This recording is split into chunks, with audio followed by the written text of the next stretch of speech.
Bumibili ng hack na data mula sa ibang bansa para gamitin sa pang-scam. Modus umano yan ng 17 dayuhang inaresto sa isang gusali sa Makati City. Ayon po sa NBI, galing umano ang mga suspects sa mas malaking pogo at nag-ooperate na sa mas maliit na grupo. Saksi, si Salima Refran. Hinihinalang sangkot sa love scam, crypto scam at pangahak ang 17 dayuhang naaresto sa isang gusali sa Makati City. Merong hacker, merong buyer ng data. May nakita kaming program code and script na pwede magamit to access other system without the authority nor consent ng ating system owner. We assume na mayroon silang activity in terms of hacking. Ayon sa NBI, mula umano sa mas malaking pogo operation ang mga dayuhang kinabibilangan ng mga Malaysian, Taiwanese at Chinese. Yung malalaking pogo, nag-group sila into a smaller group. Ayan na nga, nag-o-occupy ng residential units, apartments, no? Para hindi mahalata na pogo na yun pa rin to continue with their scamming activities. Kung tinanong namin kung nasaan yung passport nila, nasa BI daw for process of downgrading. Working visa, pero din-downgrade na ngayon as tourist. Na-inquest sila sa reklamong online fraud at paglabag sa Cybercrime Prevention Act. Sinubukan ng GMA Integrated News na kunin ang panig ng mga inaresto, pero wala pa silang tugon.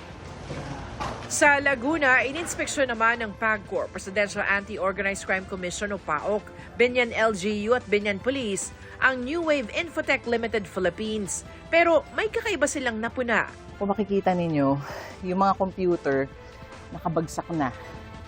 Yung mga monitor, yung mga CPU, at nakita natin kanina, yung mismo mga hard drive ng mga computer na yan ay pinagbabaklas at wala na lahat. Obviously, meron silang pinatago kasi ay una nilang tinanggal ay yung hard drives. So yung digital evidence na tinatawag, natanggal po na lahat yan. Unusual po talaga, syempre kapag magsasara, ang pinaka uunahin sana natin kunin yung valuables at alam naman natin may value yung mga computers. Isang IGL o Internet Gaming Licensee ang kumpanya.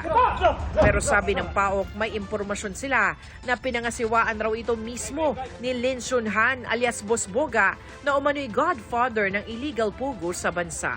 Ang 12 pang nahuling Chinese kasama niya, pinaniniwala ang mga middle manager ng New Wave at mga boss ng ibang pogo. Si Lin Shunhan po ang big boss po netong New Wave. Netong New Wave naman po ay nanggaling pa sa iba pang mga pogo na dati ng mga na-raid. Meron kasi kaming reasonable ground to believe na yung New Wave talaga, ang involvement niya is more on scamming. So bagamat meron po siyang legitimate na offshore gaming. Sabi pa ng PAOK, Nakatanggap kami ng report na nung Friday na madaling araw, nung nahuli ng boss, nung Thursday ng gabi, nung madaling araw ng Friday, yung mga natitira dito na kanya-kanyang karipas. sinisika pa namin makuha ang panig ng kumpanya. Ipatatawag na rin sa susunod na pagdinig ng Senado si Boss Boga na sinasabing may kaugnayan din kay dismissed Bamban Mayor Alice Guo. Ayon sa saksing hawak ng PAOK, nagre-report mismo si Guo kay Boss Boga bilang Madam Wa kaugnay sa pagpapatayo ng pogo sa Bamban Tarlac. Siyempre, naiinis siya. Una-una, wala namang katotohanan yung mga ganyan mga allegation na yan. Ngayong araw ang deadline para sa mga dayuhang empleyado ng pogo para i-downgrade ang kanilang mga working visa bilang paghahanda sa pag-alis sa mga pogo sa bansa bago matapos ang taon.